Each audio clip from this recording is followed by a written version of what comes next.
All right. So today we are going to take three questions and kind of combine it into a single episode since they're all kind of related.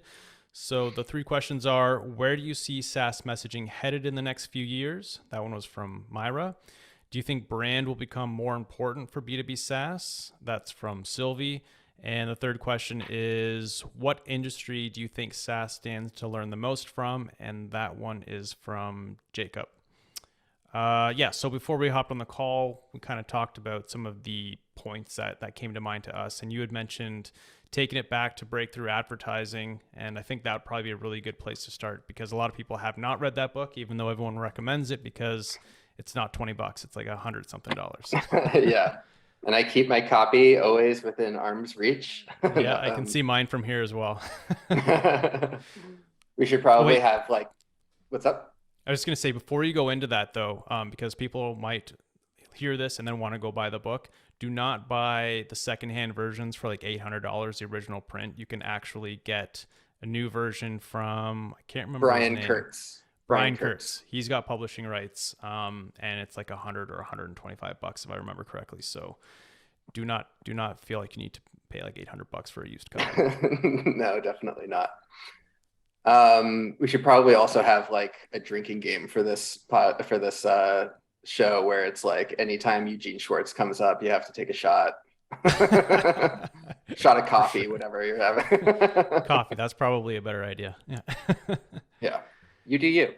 Um, cool. So yeah, I turn to Schwartz when I think about this question of like where is SaaS messaging headed in the next few years, because it doesn't really matter if it's SaaS or not. Every market is going to sort of follow the same general phases. And so the idea that I kind of wanted to borrow from Eugene Schwartz is this idea of like stages of sophistication or states of sophistication. So basically, when we're talking about states of sophistication, we're looking for the answer to the question, how much have your prospects already heard about similar solutions? So if you think about, something like, buying shoes, like the sneaker industry is highly sophisticated because we all have been hearing advertising from people who sell shoes Mm. as long as we can remember, right? So, nobody is trying to sell us on like, here's why you need to buy shoes. Like they just can tell us why to buy their shoes. And then in SaaS, where things get a little bit more interesting, you have people creating these really new products that no one's ever heard of before. And so if you have a product and you have some primary claim about your product, something that it does that no other product has ever done before, then that's what you would consider a low state of sophistication. And it really changes your messaging a lot because now instead of something like shoes, where you can just say, why our shoes, you have to actually say, like, here's why you need to buy shoes in the first place, or here's why you need to buy this type of software in the first place. So that's, I would say, the biggest thing to look out for. And of course, as time goes on, each category, like within SaaS, is going to move towards having a more and more sophisticated market. So that's kind of the first thing to know. And if anyone's seen like that, every year someone publishes that chart of like all the logos of like all these different SaaS companies, and it's just like thousands upon thousands of logos. So each of those markets, every year that goes by, the people they're selling to become a little bit more sophisticated. What that Mm. also means is that people will become more jaded, and they are going to stop believing the claims because they've heard the same claims a million times. They've tried all of these different products. None of them were completely satisfying, which is sort of just, I think, a fact of life, right? It's like nothing Yeah. can ever be as great as you want it to be in your fantasy world. But basically what happens is as you go through stages of sophistication, we can think of it in sort of like 5 levels. And so I'll whip through them quickly, and then I'll go through them with examples to make it a little bit more clear. So in stage 1, if you're the first company to offer a certain type of product that offers a certain type of benefit or solves a certain problem, you can just say that in your marketing. Like that can be your headline, is like, we do X. Because no one else has heard anything about it, there's no one to compete with. In stage 2, if you have a good product, other people are going to catch on. You have a little bit of competition. So it's no longer enough to say we can do X, because 2, 3, 5 other companies can say the same. the same thing. So at that stage, in stage 2, you have to outbid them and you have to enlarge the claim. In stage 3, people are really jaded and they've heard all this stuff a million times. And so what you need to do at that point is introduce a new mechanism or a new reason why they can believe in those claims once again. And again, the examples will make it clear.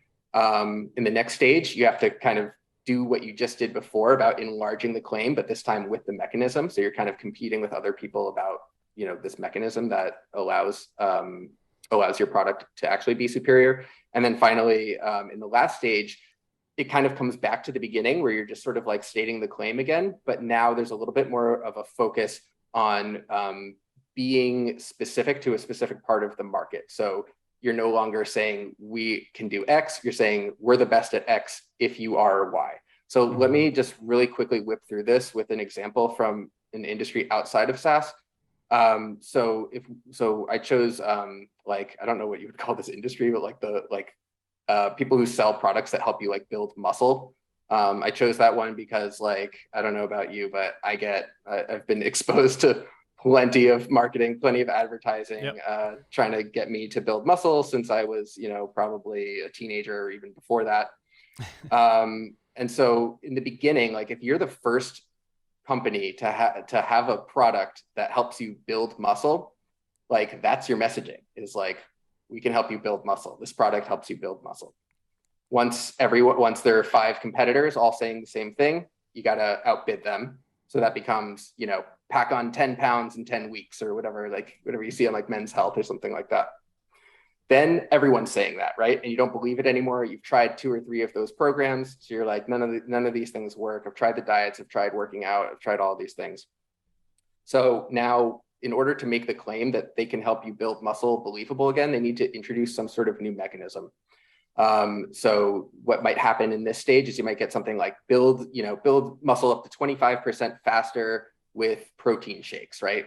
Whoever had the first protein shake probably introduced that as this special new mechanism. So, you didn't think it was possible for you to put on that muscle because you tried all these things and you failed. Well, now you can. Next, you can do the same thing where you're enlarging the mechanism. So now you are making the mechanism even better. So maybe it's something finally a protein powder that tastes good, right? So you're getting rid of some of the objections that people had in that previous phase. This just keeps happening. People keep outbidding each other, competitors. It gets super competitive in that category. And now it becomes time to kind of go back to the beginning about just talking about building muscle. But now the best way to do that is to be very specific about who you're talking to. So I just found some random company that sells protein powder called Animal.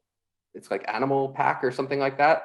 And all of the branding is everyone who you see, every image that you see on that page is of someone who's 300 pounds, incredibly lean and 300 pounds. And they're sending a very strong signal about this is not, this isn't your grandma's protein powder. This is for hardcore athletes who are working out and all that stuff. So that was super long-winded, but I hope it gives people an overview of that's how a market evolves and how the messaging tends to evolve. And I think, each category in SaaS is going through some form of that.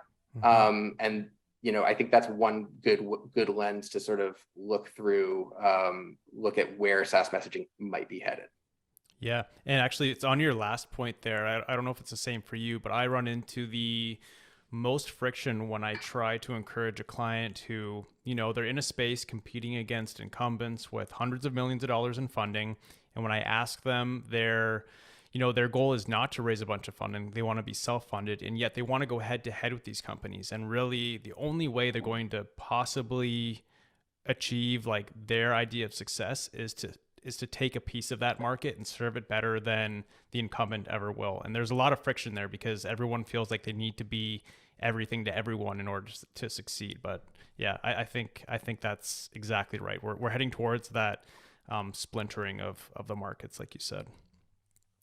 And I guess if you want to kind of think about this in SaaS, there's a really good book called Behind the Cloud. It's written by Benioff, which is Salesforce's founder, and it kind of talks about their whole story. And so SaaS has definitely gone through this exact kind of trajectory. So, phase one was Benioff had to even convince people that SaaS was a legitimate business model, that you shouldn't be buying software licenses anymore, where you actually had to like install it onto your computers or whatever. So he had to do that hard work. I'm glad that we don't. And then after that, like, all you had to do was say you had a solution, and that was enough to convince a technical buyer, because there obviously like wasn't any choice at that time. If someone had X problem and you had a SaaS that solved that problem, there's a chance that you were like the only one that was solving that problem for a little while anyways. And then obviously, like always happens in markets, if people are successful, more people come into the market. And then you're having to do better than just say we have a solution in a way that a technical buyer can understand. You have to do so in such a way that like a non-technical buyer or an end user can understand. So this could be like the salesperson who's having some problem in their daily workflow and they're looking for a solution. You can't just say we have a solution. You have to make sure like they can understand it as someone who doesn't actually create software. And then I think what happens is, again, more people pile in, more people catch on to the idea that you need to be able to sell to the non-technical buyer, the end user. And that's where I think we kind of are today. And I think we're in a transitionary period. And this is like the voice of customer era, where, it's not enough to be clear and concise in your messaging. You also have to communicate in such a way that resonates with your ideal customer. So their pains and struggles, their desired outcomes, what they might have experienced before using you or comparing you to current solutions. Doing so in such a way that's like it's in their words and it resonates, and it doesn't just feel like marketing dribble. And I feel like like you said, categories are all becoming far more congested with very similar solutions, and a lot of people are starting to catch on to this whole voice of customer idea as well. So I think, like you said, eventually once people catch on to something, you have to do something new. Otherwise you're just going to kind of disappear into the mess of everyone looking the same. And I think that's where we are today. And this is where I think we need to do more comparisons. So why us and not them? And I think a part of that is definitely focusing. So, right now I'm working with a company called Sked Social, and they're in the very crowded space of like social scheduling tools, Buffer, Hootsuite. These are massive companies with tons of funding. And so the way they differentiate is, yes, they have to match them on certain pieces, but they are doing like what you said, splintering the market and going very deep on Instagram. They went deep on Instagram before it was even cool. And so they're always the first to launch new Instagram features. They have capabilities that even Hootsuite hasn't copied yet. And even when all those features are copied, just because Sked Social was built with Instagram in mind first, it's a very visual platform. And that's going to be something that's very difficult for like a Hootsuite to rebuild their entire platform with Instagram in mind. So they've kind of done that, like a why us and not them, using Instagram as their method of kind of splintering the market. And then the other idea there is moonshot messaging. And this, I guess you could say, is like risky messaging. It captures the essence of what customers are saying and thinking, but you communicate it in a way that isn't in like their exact words like we would have done in the past, but you take a risk and you say it in a way that's a little jarring and perhaps more memorable. You obviously are sacrificing some clarity when you do this, Yep. but I think that's a risk we might have to be willing to take when, there's 20 tools that do something very similar. We're all saying the same things. You might have to roll the dice once in a while and say something a little bit shocking and see if it sticks. But yeah, Behind the Cloud, awesome book if you want to kind of see the trajectory that SaaS has gone through and how we're headed in the same direction as, so many other markets before us. Yeah, I'm going to check that out. And I always love, I pulled up a long time ago, like I used Wayback Machine to try to pull like the earliest version of Salesforce's website that I could find. And I love it. It's like, it reminded me about, they had like the pin with no software on it. It was like crossed out and it said like software. Which is, it's just so funny because it's not really how we think of it as software still, but at the time, it was like, the idea was that SaaS was going to be no software. I assume that was before the term SaaS existed. Yep, for sure. Yeah. So he goes through that whole thing. He talks about like showing up to like conferences, like software conferences, and they would have like picketers out front with their like no software signs and stuff, like That's guerrilla awesome. marketing tactics.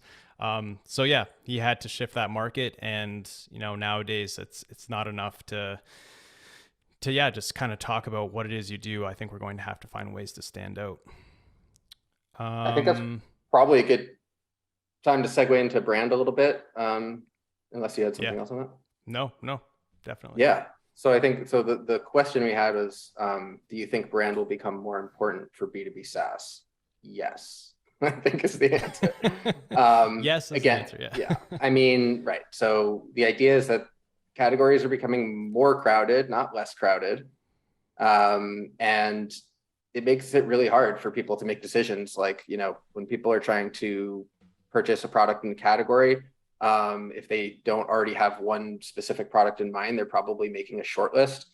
And if you don't stand out from the 10, 15, 20 other similar solutions, you don't even have a chance. You don't have a chance.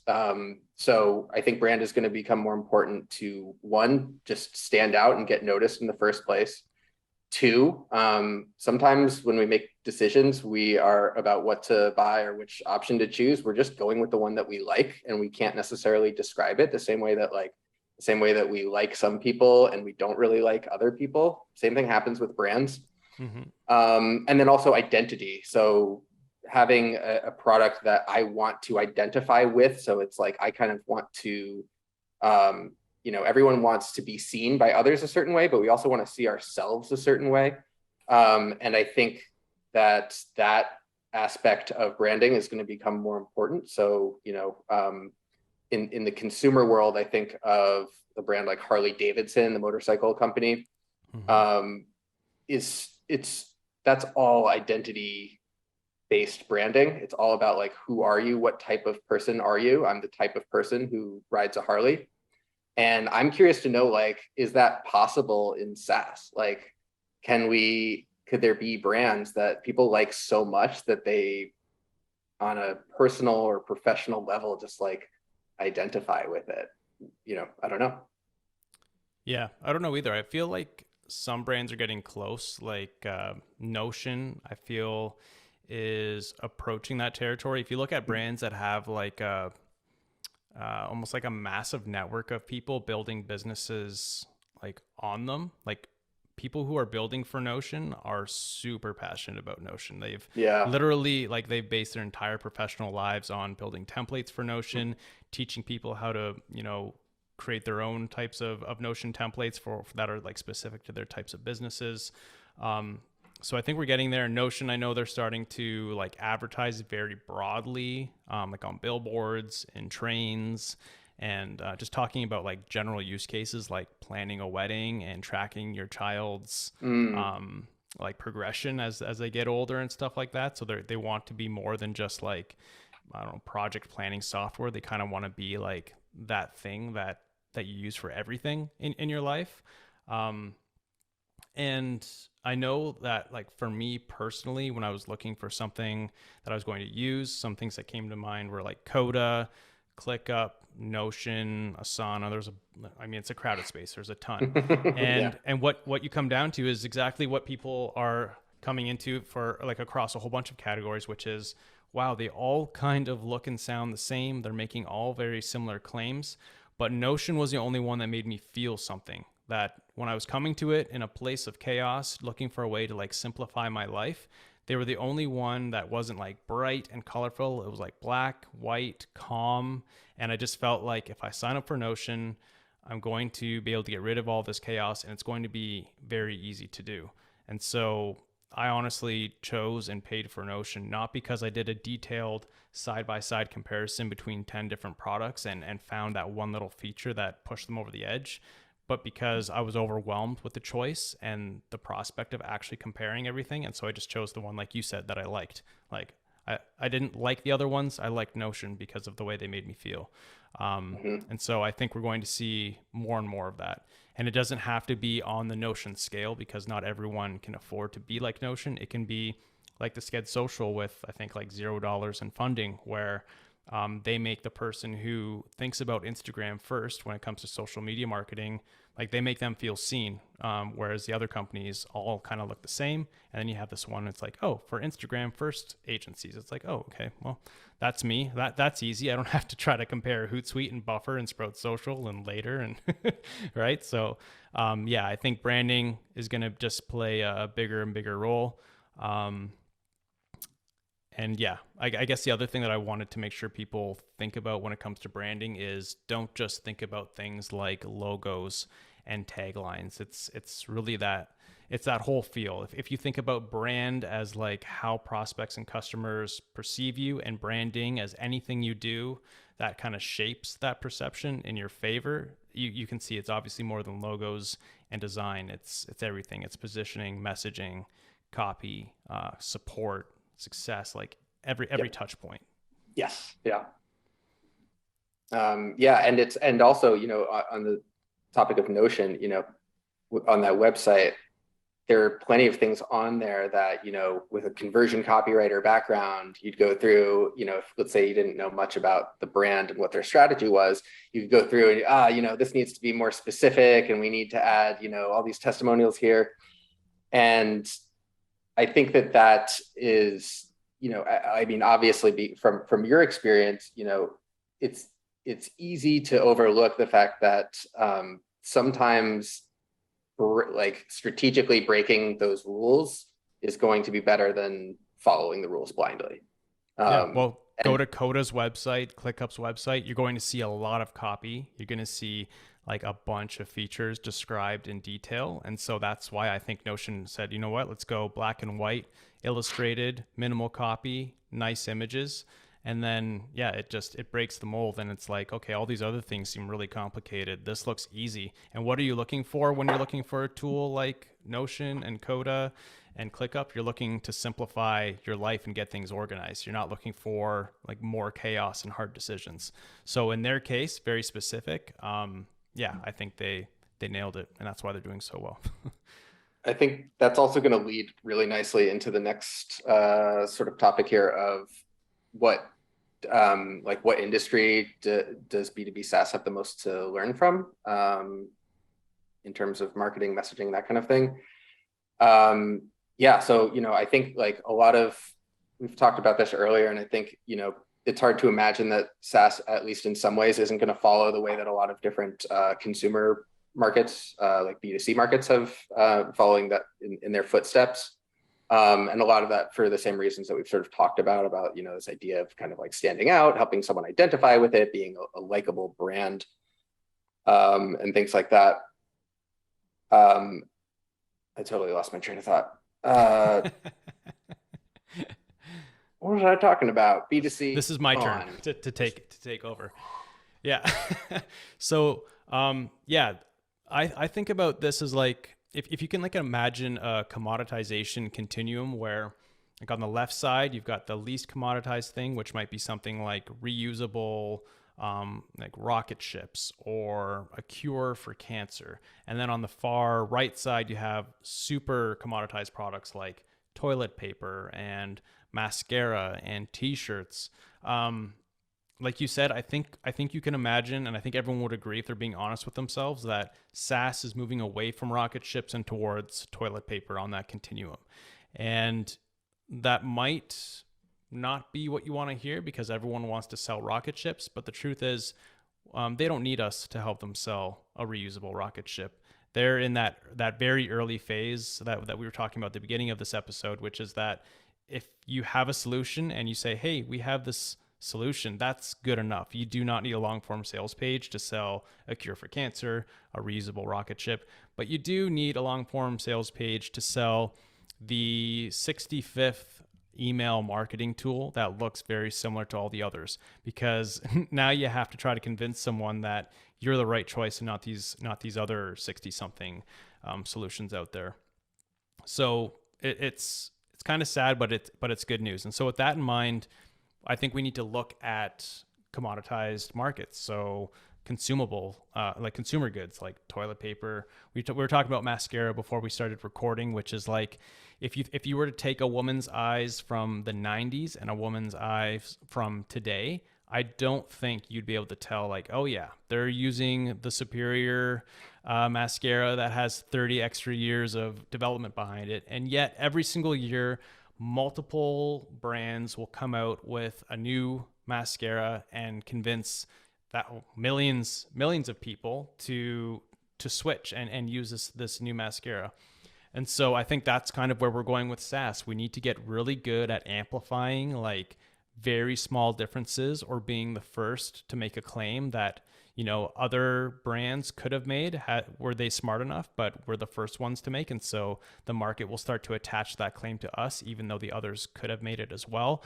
And so again, this is why, as we look at these commoditized markets, we're going to become much more valuable in SaaS and not less, because it's going to be us that differentiates companies and not the developers necessarily. Developers will keep up with the competition more or less, and maybe secure very short-term advantages that may or may not matter to the consumer, but it's going to be marketers, copywriters, salespeople, even people in support and success that kind of differentiate products from one another, where little differences actually exist. Yeah, I think I fully agree. And what I was trying to say earlier, and when I totally lost my train of thought, was that if you look at consumer brands, like we take something like paper towels, right? Like fully commoditized. If you watch a commercial for that product, it's very much about trying to make people feel a certain way and identify with the people like in the commercial, right? So, I don't see too many commercials anymore thanks to streaming, but like I still remember, seeing these ads that it's like they're selling paper towels, but the whole thing is focused on like motherhood and, children and the peaks and valleys of being a parent, and the kids are having fun, but oops, they knock over the orange juice. And like it's not really about paper towels anymore, right? It's just talking more about identity and trying to create certain feelings and tap into the roles that we play in our lives and things like that. So I think that that's something that ultimately we are going to be taking more and more from the B2C world, is like, we have something that's now boring. We have the SaaS equivalent of paper towels. Mm-hmm. What are we going to do with that ad space? What are we going to do to make people feel something and to make people want to be associated with our brand and not someone else's? Yeah, for sure. And I don't think we're there yet. Like, I don't think we're to the point where we can just disregard talking about the features and capabilities. But I think all of that is like the table stakes. And we're talking about like adding a layer, or at least considering adding this layer that you would find in like more commoditized spaces, like in B2C. So yeah, I don't want people to think after listening to this that, I shouldn't talk about any of our features anymore, and I should just make people feel something about our CRM for small businesses. And I don't think that's where we are yet, but consider adding that layer for sure. Yeah, we're looking ahead. Like honestly, the VOC thing is still gonna, like, if you just are clear and you rely on VOC to inform your copy, like you're gonna be better off than like 90% of other companies that aren't doing that. But if we are looking at the companies, like there are a lot of companies now that have nailed that. And going back to the VOC thing that you said earlier, it's like, if you and I have two different SaaS companies and we're going after the same market and we both follow the VOC playbook, we're going to end up with similar messaging unless we have some creative person behind the scenes who's able to kind of look at the competitive landscape and knows how to, all right, they're going to zig, we need to zag. Mm-hmm. So yeah, I think I agree with you that we shouldn't scare people off and make them think that they have to become like brand focused copywriters all of a sudden. There's still a lot of that, we're still trying to mature in this current kind of phase that you described, while keeping an eye on what might be ahead. Yep, for sure. And so I guess on this topic of the future of SaaS messaging and copywriting, and Myra actually asked us, like, are the robots about to replace us all? I don't know if you have any specific thoughts on that, or if it's as simple as no. Yeah, so I have limited experience with like copy bots. I've tested a few of them out. So far, I don't think that there's been a single case where I've actually like gotten any significant help from one of these tools. I think it's just like what I'm trying to do is just a little bit too complex. And right now, all it can do is just kind of like the same thing that I would do if I had like a whole list of like copywriting formulas and just kind of like filled in the blanks. I have to imagine that larger companies, that if you are, I don't know, Intuit or something, and you have this massive, massive email list, I have to imagine that like subject lines and things like that, that there is some amount of AI that those companies are using to optimize things like that, for sure. But I don't think that it replaces any of the strategic work, the stuff that I, feel like I'm actually being paid for. Um, I'm sure that the tools will get better, and that I'm hoping to be able to use them myself as ways to kind of like generate ideas. If I'm a little bit stuck, maybe it can help me, get out of the rut that I'm in, whatever it might be. But like so far when I've tried to use it to help write web copy, I don't think I've used anything that a bot's generated for me.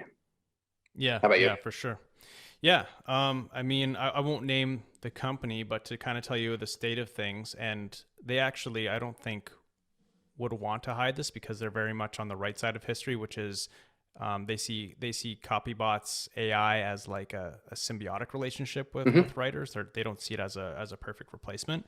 But anyways, to kind of give you an idea of where things are, like they hired me, a copywriter, to write copy for their website as an AI copywriting tool.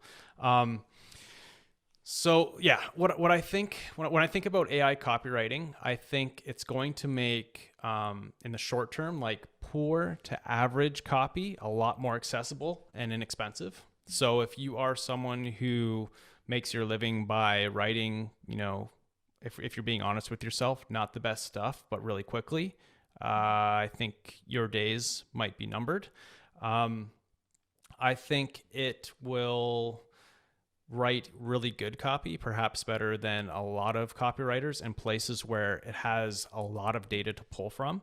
So if you're a copywriter and you're writing things for, e-commerce companies and like spaces like t-shirts, bed sheets, shoes, makeup, just things where an AI bot could pull from a massive amount of data over many years and start spinning up copy. Again, I think it's going to come for you sooner than it's going to come for somebody like you and I who are writing copy for an enterprise SaaS company. I think it's going to be a lot harder for AI to write convincing copy about a SaaS that helps medical device companies reach and maintain compliance, for example. There's not a lot to pull from. Like if you try it and it pulls stuff in, it's either going to be irrelevant or it's going to be stealing literally directly from your one or two other competitors, and that's also going to be unusable. So I think if you're trying to outrun the bots, I think you should get comfortable with the idea of using them, like you said, to kind of spin up ideas, refine ideas sooner rather than later. As soon as it becomes useful, just welcome that as part of your process. Process. That's going to be a common theme. I passed. I Recordings. didn't even register it. It was your lack. It was your lack of reaction that made me react. so, so yeah, I think getting comfortable with it, using it as part of your process is going to be good. And then to outrun it, like focus on things that AI won't have a lot of data to pull from. So more sophisticated products where there aren't a ton of competitors. It's going to reach that market far later than it's going to reach, the person who's writing about commodities like bed sheets and things like that, where there's like, who knows how many providers all posting their copy online, and it's not too hard to steal that stuff and repurpose it and make it new. So yeah, and actually a book that is not about this directly at all, but I am reading right now is called Principles by Ray Dalio. Basically, he's one of the best hedge fund investors of all time.